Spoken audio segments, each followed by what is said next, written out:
Good evening, everybody, and welcome to the March 12th, 2020 meeting of your Board of Selectmen. I'd like to call us to order and ask those who are able to rise and say the Pledge of Allegiance with me. I pledge allegiance to the flag of the United States of America and to the republic for which it stands, one nation, under God, indivisible, with liberty and justice for all. Thank you. I would like to move to the approval of the minutes. I think had been some edits to the minutes of the 25th. Are we ready to vote those? I have reviewed them and I'm comfortable. Yeah, me too. I don't see the other set of minutes in here. Am I missing them? I only see the February 25th. Yeah, so let's just vote those and we'll do Yes. March 3rd the next time. Okay. So I was absent, but I would take a motion for the approval of the minutes of February 25th. I move to approve the minutes of February 25, 2020. Second. All those in favor? Aye. And I am abstaining. Who's ever taking those minutes? Okay. Next on the agenda is public comment for items not on the agenda, and I'd like to first recognize our town administrator, Tom Mayo. Thank you, Karen. I just wanted to read a notice from our Department of Public Health and Advisory that they provided me today with regard to COVID-19. So this is a COVID-19 update as of March 12th, 2020. The Hingham Health Department is in daily communication with the Massachusetts Department of Public Health as we continue to monitor COVID-19. MDPH provides us with daily updates on the number of cases in Massachusetts, including immediate information 24/7 when a person has tested positive for COVID-19. As of today, March 12th, Massachusetts has 6 confirmed cases and 102 presumptive positive cases. The CDC has to confirm state testing results, so presumptive positive cases are waiting for confirmation from the CDC. 82 of the 108 total cases in Massachusetts are directly related to Biogen employees and contacts. As of today, there are no cases in Plymouth County. The virus is thought to be spread mainly from coughing and sneezing directly on a person or object. This can be transferred to another person either by close contact or of about 6 feet or less, or by direct contact with a surface.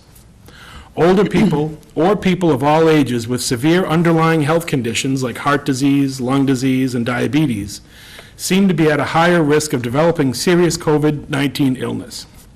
If you are at higher risk for serious illness from COVID-19 because of your age or because you have a serious long-term health problem, it is especially important for you to take actions to reduce your risk of contracting COVID-19. Your risk of exposure to respiratory viruses like COVID-19 may increase in crowded, closed-in settings with little air circulation if there are people in the crowd who are sick. Take everyday preventative actions. Clean your hands, often by using soap and water for at least 20 seconds. If soap and water are not available, use a hand sanitizer that contains at least 60% alcohol.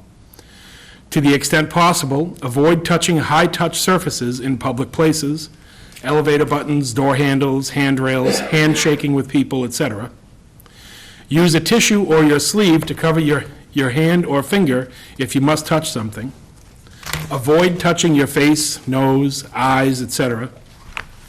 Practice routine cleaning of frequently touched surfaces, for example, tables, doorknobs, light switches, handles, desks, toilets, faucets, sinks, and cell phones. Watch for symptoms including fever, cough, and shortness of breath. If you feel like you're developing symptoms, you should call your doctor. The Hingham Health Department is working with the school department and town department heads on a daily basis to evaluate municipal and school programs and to modify, move, postpone, or cancel them as appropriate. Our goal is to prevent and mitigate the spread of the virus in the community. We are also working closely with the fire and police departments on procedures to protect our first responders and residents from COVID-19.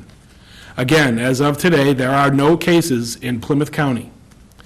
The Hingham Health Department continues to follow guidance provided by the MDPH and the CDC. Today, and we'll hear from Dr. Austin in a moment, but today, Dr. Austin notified parents that, as a preventative measure, Hingham Public Schools will be closed tomorrow and Monday. please check the Hingham Public Schools website for more information. This is a rapidly changing public health situation. Please call the Hingham Health Department at 781-741-1466 with any questions or concerns. Thank you, Tom. Appreciate it. Any further public comment for items not on the agenda this evening? Dr. Austin.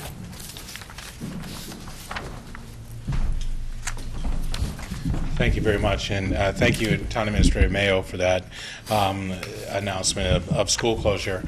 I just want to say really clearly, I want to reiterate what the Administrator said, that there are no known cases of coronavirus in our public schools and in our town. That said, we all understand the fear and anxiety that many of the people in the community have, and I think rightfully so. This is a scary and unprecedented time that we're all facing. There is no playbook of exactly how to do things one way or the other to get this right. All we know is that the most prudent action we can take is to practice extreme distancing, which is to separate people during this time of possible infection. Those are the steps that I took as a preventative measure. I have canceled school for Friday and Monday. I will reassess on Monday to determine if more days are needed, and I tell people to, and I ask people to please stay tuned to that. I will communicate as effectively as possible with them and let them know what we need to do after that point. But I thank the town, the people of Hingham, and their patience and the amount of support we've had for the public schools, and I look forward to talking to them on Monday. Thank you, Dr. Austin. Thank you. Appreciate that. Further public comment? Or are you going to wait? I'd just like to say, you've heard from Town Administrator Mayo and the Superintendent of Schools. That is an indication that the professional staff of the town is on this. They are communicating with the state on a regular basis. They are doing their jobs. And while there is no playbook, we have a talented and trained staff here who are stepping up to this task. So because we're not out in front of you with every plan and every bit of detail, I do want to reassure you that the people that need to be thinking about this are, and they are communicating and working together on behalf of the health and safety of this community. Okay, no further public comment. So we alluded to this, I think, the other night, the way the budget process works. Thank you, Dr. Austin. The way the budget process works is we voted a number, we voted a budget number, we made that recommendation to the advisory committee, who then considered it late last week, and on Tuesday evening, is that right? My days of the week are now blurred together. It was Tuesday. And they made some additional allocations of funding for the schools, the harbor master, and the fire department. And we, in order to move into town meeting together with a number that we would present to town meeting as a fully endorsed budget by this board and by the advisory committee, would need to re-vote. And so, you know, I'm happy to take you through it briefly, or I don't know whether Tom and Michelle want to also chime in here. I think, you know, the long and the short of it was,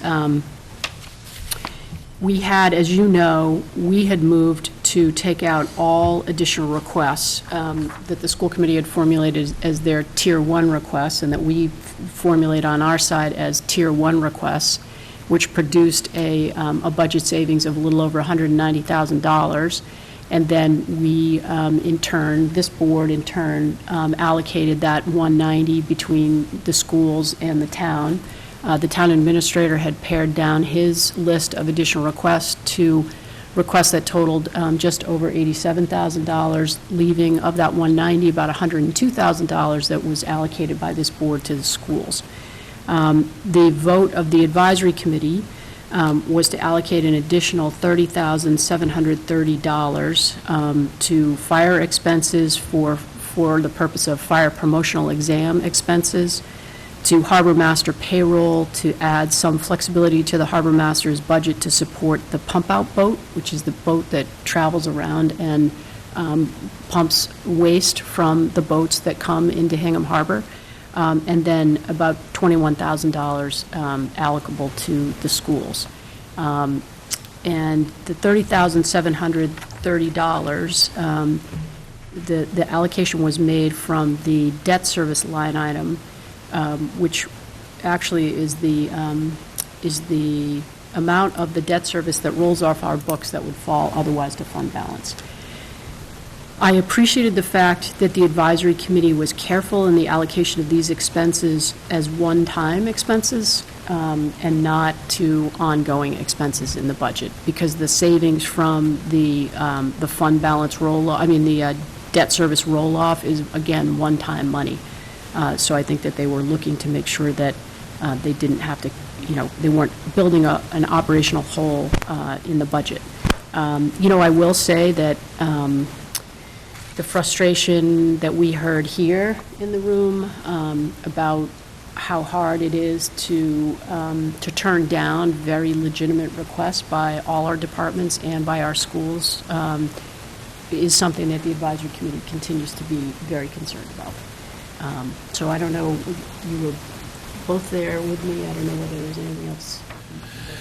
I think that's an excellent recap of what happened. Like you say, the advisory committee is concerned with that, to the point that they funded the school department's initial or very minimal request of the minor amount above their level services request for, I believe it was a tier 1 kindergarten teacher, right? So they were trying to backfill some of these most dire requests, and they helped us with a couple of requests that had been postponed, very reluctantly. So I think they're recognizing that, and it was a creative solution, and we got there. So. Michelle, anything? Nope, thank you. Joe, any comments? I just would also note, did somebody just want to mention about the capital outlay, because that's actually about $285,000. I thought we would talk about Okay. the operating budget, but. Yeah. I would just, it is challenging. It's always, as I think about the budget, the first goal is, can everybody kind of stay where they are? And we've had years when the answer to that has been no. And the answer to that was yes. Now, there wasn't a whole lot of additional on top of that, but we don't have to contract services, which I think is a good thing. I would also just note that, oftentimes, because the education budget is the most fluid budget we have, that oftentimes, as it gets to the end of the school year, there are additional personnel actions that materialize, and other opportunities that, I know when I sat on the subcommittee, oftentimes there was a movement of even a couple of $100,000 at the end of the year, which, because of how the budget works under statute, the school committee number was a voted number, so the school committee has the authority to spend that as it sees fit. So to the extent that any of those actions materialize and they are a benefit, that creates additional capacity in the education budget to fund additional Tier 1 requests. So I would just say to the parents in the community who wrote to us, who attended meetings, that this budget process it hasn't concluded. It really won't conclude until like the May-June timeframe. And, sometimes at that time, people aren't we're not as engaged in the town meeting process, but it's my hope that will happen, because like my colleagues, every request that was put in front of the town was worthy, was valid. So I appreciate everybody's efforts on that. A lot of, just a lot of hard work goes into getting to the point we've gotten to in the last 2 weeks, so I appreciate everyone's efforts in that regard. And then Mary mentioned we had additional money come in, talk about, some fluidity in our budget. We got an award from FEMA in connection with the 2015 snowstorm, and the town administrator made that money available to the capital outlay to allocate, and capital outlay, I think, tried to allocate those funds to the departments that were hardest hit by the storm in 2015, so that would include the DPW and the schools.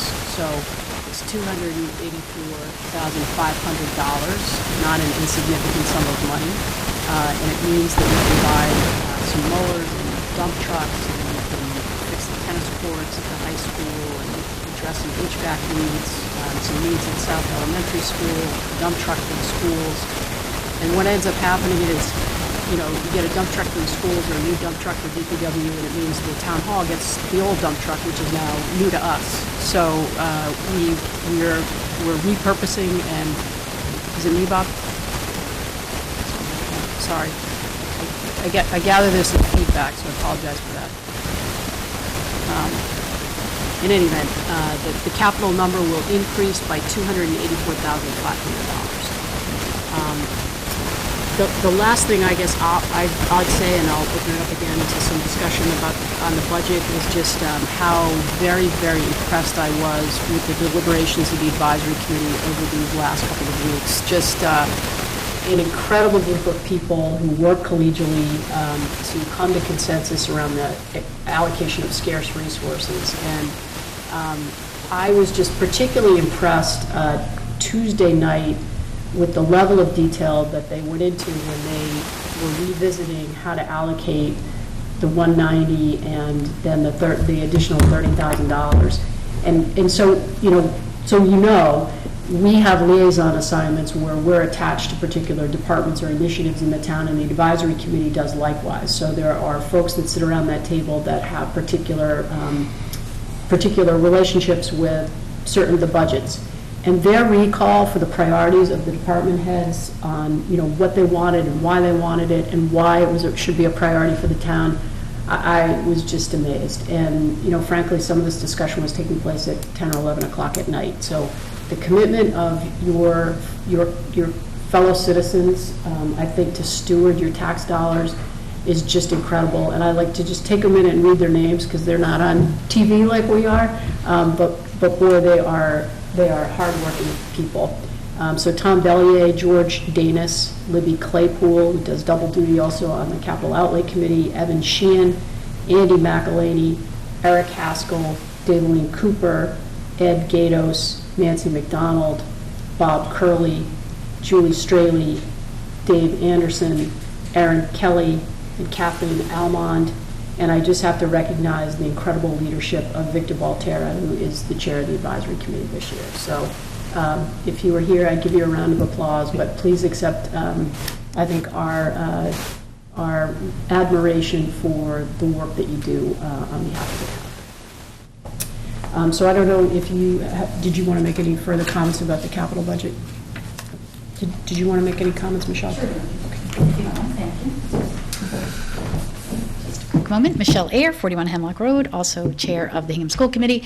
And I just wanted to reiterate your comments, Karen and Mary, as well. On behalf of the school committee, thank you to all the work you've put in. Thank you to the advisory committee. Thank you to Michelle and Tom for all your work. We know it is a challenging process. I feel like Mary just said it right. Your work is going to be done soon. Our work is just beginning now, because now we have to dig in and figure out what we will do with all the funds that have been generously provided to us from the taxpayers. So, there are tough decisions to be made. The total school budget is actually $61.9 million, and about $5 million of that comes from, we get grants from the state, about $2.7 million, and another like $1.8 million that comes from revenue that the schools generate. But our goal this year is to try to get to Mary Power's suggestion is to really dig into those revolving funds and see if there are funds we can generate out of there to pay for some of these Tier 1 initiatives that we need. So we really did appreciate the community engagement this year. Sometimes it was not always comfortable, and I think it all came from a good place, and I think it's great to have so many people engaged, and I hope it really improves our talent bank. I'm hoping a lot of these people will put their names in the talent bank, because there's some really passionate, dedicated people out there who have come out this year to support things and to learn about the process of the town government. So I think that's great. So again, we appreciate what we hope you're going to vote for tonight to finalize your votes for the school committee budget, and just want to tell you that we are committed to being fiscally responsible partners with you. We are creating that ad hoc finance subcommittee to do some really important work. So we're looking forward to working together and continuing to collaborate. So thank you very much, though, for all your work. We really appreciate it. Thank you. Thanks for being here. Thanks for being tonight. here. Appreciate it. So I don't know how best to organize this vote. So we voted the budget as presented. So we just recommend the bottom number. We don't have to recommend these. We don't have to recommend it by. So we gave it to you in a couple of different ways. We gave it to you as the entirety of the budget, similar to the warrant would be, and that's what the AdCom did. Then we gave you the breakdown in this table of what the AdCom had changed.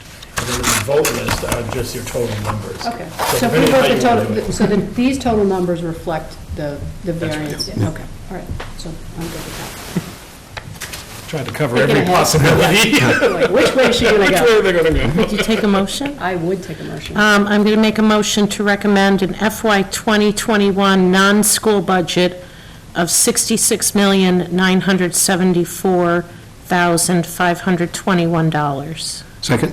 Any further discussion? Aye. Aye. Aye.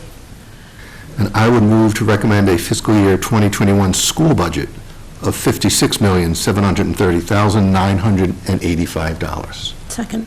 Any further discussion? All those in favor? Aye. And I'll make a motion to recommend an FY 2021 capital budget of $2,771,566. Second? Any further discussion? All those in favor? Aye. Okay, and then we have just two other votes.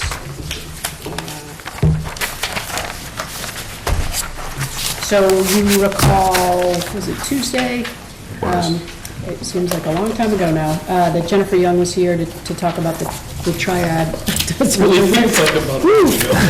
Triad Agreement. We hadn't had a chance to review it. We've gotten it in our packets, and I think I have the sense we are ready to move forward. Yes, I have reviewed it, and I'm comfortable with what's in here, and it's, I think it's very appropriate for the town to support this effort. I'm good. Okay, I would take a motion on this. So I move to authorize the chair to sign the Triad Cooperative Agreement. Second. Any further discussion? All those in favor? Aye. And then sometimes we have appointments we need to make under statute. There are folks that work in town that actually have positions that are controlled and regulated by the state. One of those is our esteemed animal control officer. She apparently also wears the hat as the inspector of animals, in case you wanted to know. Yes. And it is a position we need to vote to appoint her to. So that position deals with the slaughter of animals and certain other issues. It was dinner time, so I Yes. didn't think I will, that's really slaughter of livestock, not. So I would make a motion to nominate Leslie Badger, the Inspector of Animals for the town of Hingham. Second. Any further discussion? All those in favor? Aye. Okay. Now we have town administrator reports. Michelle? Nothing, thank you. Tom? That's right, thank you. Joe? No, nothing. Actually, you know what, I'd like to state something. So I read my earlier notice on the COVID-19 issue. I just wanted to call out Susan Sarney and the Board of Health's team in general.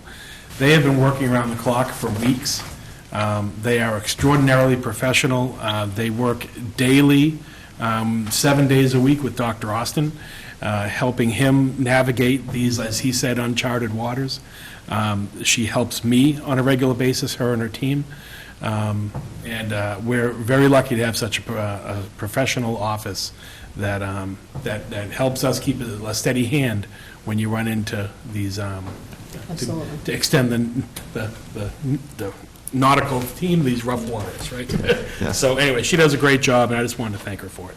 Well said. Yes. Thank you. Joe, Mary? No, I'm good. Okay. I think we're all set. Thanks for bearing with us over these last couple weeks. Thank you for all the public who attended. We've had full houses in a nice, clean room here. And we appreciate the public's input, as Michelle said, in your town government. And we look forward to a successful town meeting. So with that, I would take a motion to adjourn. I move to adjourn. Second. All those in favor? Aye. Good night, everybody. Good night, Bob. Thank you.